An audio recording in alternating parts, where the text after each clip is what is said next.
అలాగే ఇవాళ అయితే మేము చేపల కూర అయితే చేస్తున్నాము. ఇందులో అయితే మేము ఆల్రెడీ కొన్ని ఇంగ్రీడియంట్స్ అయితే వేసేసాము. ఈ ఫ్లవర్, దాల్చిన చెక్క, మిరియాలు, లవంగాలు, మిర్చీలు, బగారా ఆకు అవైతే మేము ఇప్పటి వరకు అయితే వేసాము. ఇవైతే కాసేపు అయితే ఫ్రై కావాలి గైస్. ఇప్పుడైతే ఇది ఆనియన్స్, టమాటో, మెంతులు, జీలకర్ర అయితే వేయించి దీన్ని పేస్ట్ అయితే చేసాము. ఆ పేస్ట్ అయితే నేను చెప్పిన ఇంగ్రీడియంట్స్ అయితే అన్నీ మంచిగా ఫ్రై అయ్యాక ఇదైతే వేసుకోవాలి. మనం వేసుకొని కలుపుకోవాలి మొత్తం కలిసేటట్టు. ఇవైతే మేము ఆల్రెడీ ఈ ఫిష్ని అయితే మ్యారినేట్ చేసి పెట్టుకున్నాము. ఇందులో అయితే వేసే ఇంగ్రీడియంట్స్ ఏంటంటే కారం, అల్లం, ఉప్పు, లెమన్, ఇంకా అది పసుపు అయితే వేసి వీటిని అయితే మ్యారినేట్ చేసుకొని కాసేపు పక్కన పెట్టిన తర్వాత ఇప్పుడు నేను చెప్పిన ఇంగ్రీడియంట్స్ అయితే ఫ్రై అయితే ఇప్పుడు మనం అయితే అక్కడికి వెళ్ళి చూద్దాం ఎలా ఉన్నాయో. చూడండి గైస్, ఇప్పుడైతే ఇది బాయిల్డ్ అవుతుంది లైట్గా. ఇప్పుడైతే ఇందులో పసుపు అయితే వేయాలి. ఇందులో పసుపు వేయాలి. ఇప్పుడు పసుపు అయితే వేయాలి. వేస్తున్నారు పసుపు, చూడండి.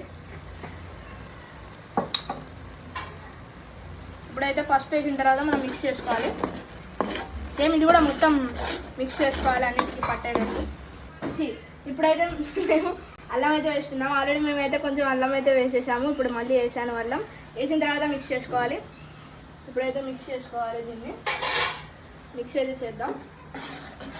మొత్తం అయితే కలిసేటట్టుగా దీన్ని అల్లం పేస్ట్ అయితే మిక్స్ చేసుకోవాలి. మనం మొత్తం కలవాలి. ఇది మొత్తం చింతపండు అయితే మిక్స్ చేస్తున్నాము. దీని అయితే నానబెట్టిన తర్వాత ఇట్లా మిక్స్ చేసుకోవాలి గైస్. ఇప్పుడైతే ఈ పులుసులు అయితే చింతపండు పులుసులు అయితే పోయాలి మొత్తం. అది చింతపండుని పడనీయొద్దు ఎక్కువ, దాని పులుసు మాత్రమే లోపల పడాలి. అలా పడ్డా ఏం కాదు. ఇప్పుడైతే వేసుకున్న తర్వాత మిక్స్ చేసుకోవాలి మొత్తం. చూడండి, నేనైతే మిక్స్ చేసుకున్నాము. ఆల్రెడీ మనము ఆ మ్యాగ్నెట్లో అయితే వేసుకున్నాము. మనం ఇందులో వేసుకున్నా ఏం కాదు, మనకి ఇంకొంచెం స్పైసీగా టేస్టీగా ఉంటుంది. ఇదైతే మనం చేసుకునేది మన తెలంగాణ స్టైల్లో అయితే ఫిష్ కర్రీ వండుతున్నాము. తెలంగాణ ఇప్పుడైతే పులుసు అయితే మసులుతుంది. ఇప్పుడైతే ఫిషెస్ అయితే వేసుకోవాలి. ఫిష్ అయితే వేస్తున్నాం. మనం మ్యాగ్నేట్ చేసిన ఫిష్ ఇందులో వేసుకోవాలి. వేసిన తర్వాత మనం లైట్గా మిక్స్ చేసుకోవాలి. ఎందుకంటే దాని మీద ఉన్నాయి కూడా మొత్తం అక్కడ దానికి ఉన్న సూప్కి అయితే పులుసు దానికైతే మొత్తం మిక్స్ కావాలి కాబట్టి మొత్తం పీసెస్ అయితే వేసుకోవాలి. మేము వేసుకున్న తర్వాత మిక్స్ చేయాలి. ఫిష్ పీసెస్ అయితే వేసాము. ఇప్పుడైతే ఇది 15 minutes దాకా అయితే ఉడకాలి. కాసేపు అయితే మూత పెట్టేసి పక్కన పెట్టుకున్నాం. వీటిని కొత్తిమీర అయితే వేస్తున్నాం. ఇప్పుడు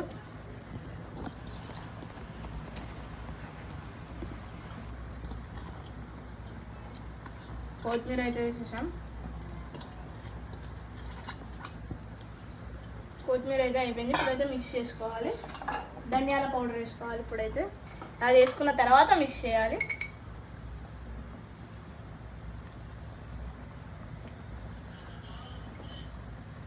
వన్ స్పూన్ అయితే వేసుకోవాలి, సరిపోద్ది. ఫిష్కి తగ్గట్టుగా వేసుకోవాలి.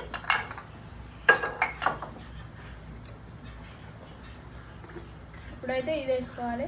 పచ్చి ధనియాల పౌడర్ అయితే వేసుకోవాలి. ఇప్పుడు ఇది కూడా 1 స్పూన్ వేసుకోవచ్చు. 1 ప్లస్ సరిపోకపోతే కొంచెం యాడ్ చేసుకోవచ్చు. 1.5 టీస్పూన్ వేసుకోవాలి. మంచిగా అయితే కలుపుకోవాలి మొత్తం. ఇప్పుడు మనం వేసినవన్నీ కలిసేటట్టుగా మంచిగా కలుపుకోవాలి. కలుపుకున్న తర్వాత ఇంకా 5 minutes అయితే మనం మళ్ళీ దీన్ని అయితే బాయిల్ చేసుకోవాలి. ఎందుకంటే ఈ ఇంగ్రీడియంట్స్ అయితే ఇది కావాలి కాబట్టి ఇప్పుడైతే మూత పెట్టేసుకున్నాం. 5 minutes తర్వాత కలుద్దాం. గైస్, ఫైనల్గా అయితే తెలంగాణ చేపల పులుసు, ఇంకా మనం కూర అని కూడా పిలుచుకుంటాం. ఫైనల్గా ఈ కర్రీ అయితే రెడీ అయింది. రండి చూసేద్దాం. చూడండి కర్రీని. ఫైనల్గా కర్రీ అయితే రెడీ అయిపోయింది.